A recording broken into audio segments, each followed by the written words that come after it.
Hello everyone, my name is Aparna. Today we are going to continue with our chapter, that is chapter 2, India and Introduction. ये अब आपका second है, 2.1 है. Start करते हैं. The physical features of the Indian subcontinent. We learned about the natural divisions of India in the previous section. We also learned that the Indian subcontinent is a distinct landmass in the Asian continent in terms of its topography and culture, but are the surface features of the subcontinent the same everywhere? In this chapter, we shall discuss the diverse geographical features of the subcontinent and their special characteristics.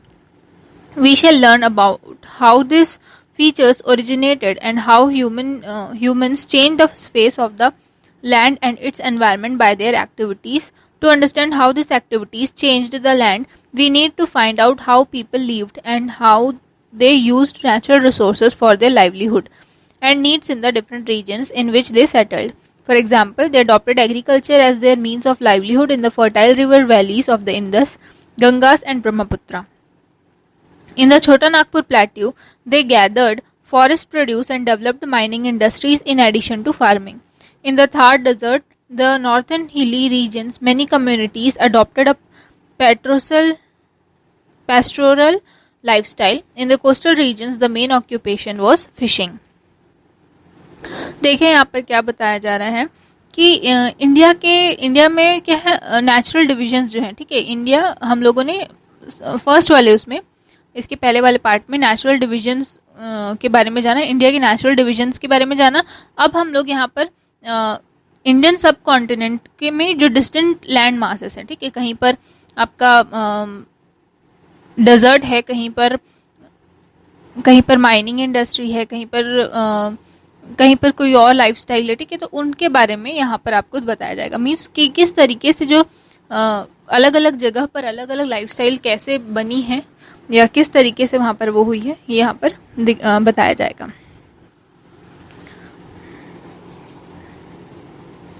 Example के तौर पे यहाँ पर आपको दिया है कि क्योंकि फर्टाइल लैंड है, रिवर्स के पास में फर्टाइल लैंड है, जिसके कारण वहाँ के आसपास के जो लोग हैं वो एग्रीकल्चर में गए. उसी तरीके से छोटा नागपुर प्लेट्यू में फॉरेस्ट प्रोड्यूस है, तो फॉरेस्ट प्रोड्यूस है और वहाँ पर माइनिंग इंडस्ट्रीज डेवलप हुई एडिशनल में, ठीक है. फार्मिंग के साथ में क्या है, वहाँ पर फॉरेस्ट प्रोड्यूस के लिए इंडस्ट्रीज या फिर माइनिंग इंडस्ट्रीज डेवलप हुई. उसी तरीके से थार डेजर्ट में और नॉर्थन हिली रीजन्स पे पेस्ट्रल लाइफस्टाइल को अपनाया गया, ठीक है. कोस्टल रीजन्स में वहाँ पर जो मेन ऑक्यूपेशन है वो लोगों का फिशिंग है. इस तरीके से अलग अलग जगह पर आपका अलग अलग जो उनका ऑक्यूपेशन है वो किस तरीके से डेवलप हुआ वो यहाँ पर आपको बताया जा रहा है. Science and technology have contributed to changing the geographical and economical landscape of the country. The environmental impact of some of these changes is now creating roadblocks in human progress. We need to understand the social, economic, and political dimensions of these problems if we wish to resolve them. The Himalayas emerge from the Pamir Coast, located in the north of the Indian subcontinent. Many other high mountain ranges extend from this north, including the Hindu Kush, Karakoram, Kunlun, and Tain San ranges. The Vindhyachal and Satpura ranges are situated in the northern boundary of the peninsular plateau, while the Aravalli ranges in the northern west.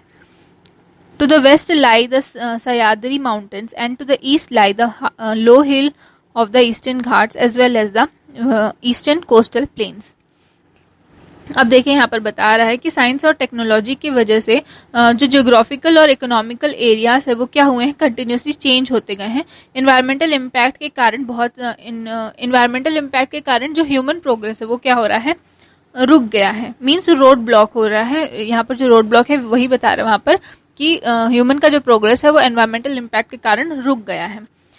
अब हम लोग यहाँ पर देखेंगे कि किस तरीके से सोशल, इकोनॉमिक और पॉलिटिकल जो डायमेंशंस हैं वो किस तरीके से प्रॉब्लम है और वो किस तरीके से सॉल्व किए जा सकते हैं.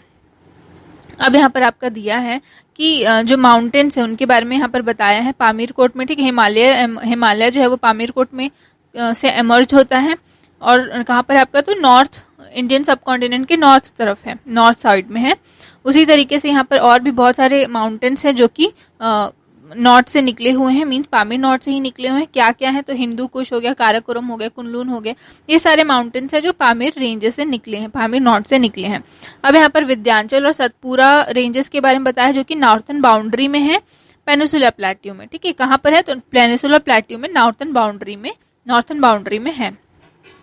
वहीं अरावली जो है, अरावली रेंज जो है वो नॉर्थ वेस्ट पे है। उसी तरीके से वेस्ट में सह्याद्री माउंटेन है, और ईस्ट में और low hill, east lie the low hills of eastern Ghats, ठीक है। ईस्ट में ईस्टर्न घाट्स है। उसी तरीके से वेस्ट में eastern coastal planes, sorry, east में ही क्या है, ईस्टर्न कोस्टल प्लेन्स भी हैं। Due to this feature look the same where they all created at the same time. India's topography can be divided into the 5 regions based on the differences in structure, types of rocks and physical features. The north and northeastern mountain ranges, the extensive plains of the north, the peninsular plateau, the coastal plains and island groups, fifth the Indian deserts, ठीक है। अब यहाँ पर आपका India की जो topography है, means जो उनका लैंड है, लैंड हो गया, हिल्स हो गई, ये सभी चीज़ों को 5 टाइप में डिवाइड किया गया है, ठीक है। देखते हैं क्या क्या है 5 टाइप। तो पहला है आपका northern and north eastern mountain ranges, second है the extensive plains of the north, third है peninsular plateau, fourth coastal plains and island groups, और फिफ्थ है इंडियन डेजर्ट्स। फर्स्ट वाला देखते हैं, the north and north eastern mountain ranges, the birth of Himalaya, ठीक है। अब यहाँ पर आपका बताया जा रहा है जो नॉर्थ में जो माउंटेन्स है या फिर नॉर्थ ईस्टर्न माउंटेन रेंजेस के बारे में आपको यहाँ पर बता रहा है, देखते हैं। 2 kinds of natural forces play a primary role in forming the face of the earth and its features. They are internal and external forces.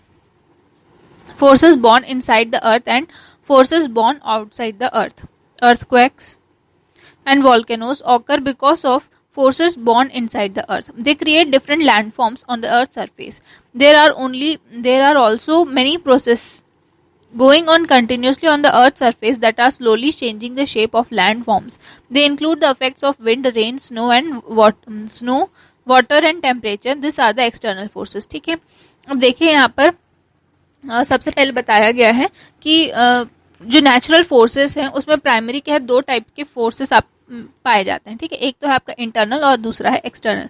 External force वो है जिसको हम लोग क्या करेंगे, बाहर से दिया जाएगा, ठीक है। और इंटरनल फोर्स वो है जो अर्थ के इनसाइड से, मींस उसमें ह्यूमंस कुछ नहीं कर रहे हैं, वो अर्थ के इनसाइड से क्या है, अर्थ के जो इनसाइड का जो स्ट्रक्चर है उसके वजह से हो रहा है, वो आएगा आपका इनसाइड द इंटरनल फोर्सेस में, ठीक है।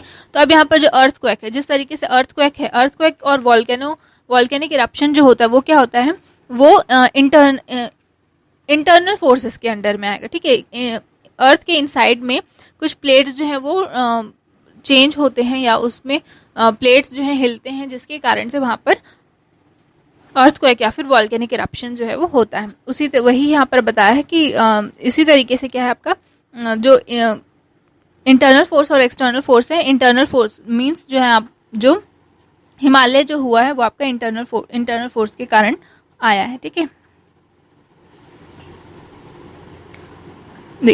अब यहाँ पर बता रहा है कि जो ये प्रोसेस है, ठीक है, कंटिन्यूसली जो लैंड फॉर्म्स अर्थ के इनसाइड से जो कंटिन्यूसली क्या लैंड फॉर्म्स बनते हैं अर्थ सरफेस पे, यहाँ पर लैंड फॉर्म्स जो है वो क्रिएट हो रहे हैं।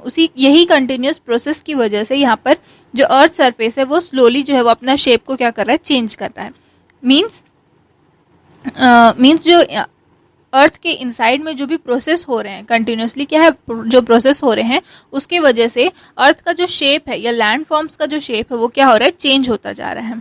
अब क्या क्या इंक्लूड है यहाँ पर, आप देखिए यहाँ पर विंड, रेनफॉल, ये आपका क्या है, एक्सटर्नल सोर्सेस हैं। यहाँ पर आपको एक्सटर्नल सोर्सेस के बारे में बताया है। एक्सटर्नल सोर्सेस की वजह से क्या है, हमारे लैंड फॉर्म्स में चेंजेस आ रहे हैं। Do you know that the Earth's crust outer shell is broken up into segments and they are called plates? These are 6 major plates and several minor ones. One of the major plates is Indian plate.